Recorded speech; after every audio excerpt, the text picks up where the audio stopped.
कश्मीर के श्रीनगर के डाउनटाउन के इलाके में कल शाम से जारी हुआ इनकाउंटर आज बाद दोपहर इख्ताम पजीर हुआ और बाद में श्रीनगर में डीजी पुलिस ने प्रेस कॉन्फ्रेंस के दौरान बताया कि इस इनकाउंटर में 2 मिलिटेंट मारे गए जबकि 4 फोर्सेस के लोग भी इसमें जख्मी हुए। कल रात करीबन 1:30 बजे इनकाउंटर शुरू हुआ था और बताया जाता है कि फोर्सेस को मिली इनपुट्स के बाद इलाके का क्रैकडाउन किया गया और घर घर तलाशी ली गई और उसी रात 1:30 बजे करीब जोर की गोलीबारी करीबन 10 से 15 मिनट तक सुनाई दी और उसके बाद ये गोलीबारी रुक भी गई। लेकिन सुबह बीच बीच में हल्की हल्की गोलियां भी चलती रहीं, ग्रेनेड धमाकों की आवाज़ें भी आ रही थी और सुबह तड़के एक बार फिर जोर की गोलीबारी हुई और उसके बाद फिर ये गोलीबारी रुक गई और काफ़ी देर तक हल्की हल्की गोलीबारी या यूं कहें तो गोलियां चलने की आवाज़ें आ रही थी। लेकिन सुबह 10 बजे के बाद यहाँ पे एक बार फिर जोर की गोलीबारी हुई और उस दौरान धमाके भी जोर के दूर दूर तक सुनाई दिए। कुछ इमारतों से धुआं भी उठता दिखाई दिया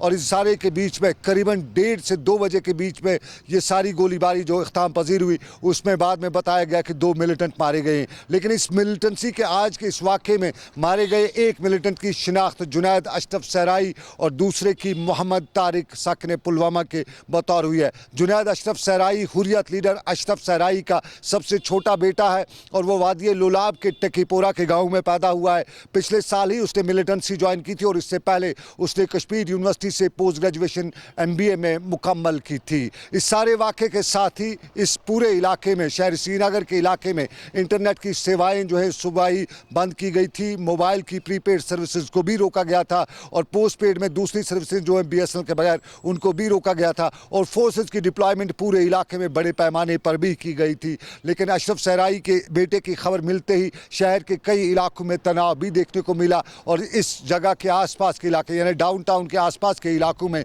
संगबाजी के वाक़ात भी देखने को मिले। पूरा तनाव लेकिन शाम गए डीजी पुलिस ने पूरी ब्रीफिंग देते हुए बताया कि ये जो वाक़ा है इसमें जुनैद अशरफ सहराई भी मारा गया है। आपको याद दिलाते चले कि रियाज न्यायकू का जब इनकाउंटर पिछले हफ्ते हुआ था उसमें भी बताया गया था कि जुनैद अशरफ भी उसमें है। पहले यही बताया गया था लेकिन बाद में उसकी शिनाख्त या उसकी तस्दीक नहीं हो सकी थी और जुनैद अशरफ के बारे में बताया जाता है, मुकामी लोगों इनपुट्स के हवाले से बताया जाता है कि वो कल शाम को ही इस इलाके में आया था और उसके बाद यूं ही उसके आने के साथ ही इलाके में फोर्सेस की डिप्लॉयमेंट हो गई थी।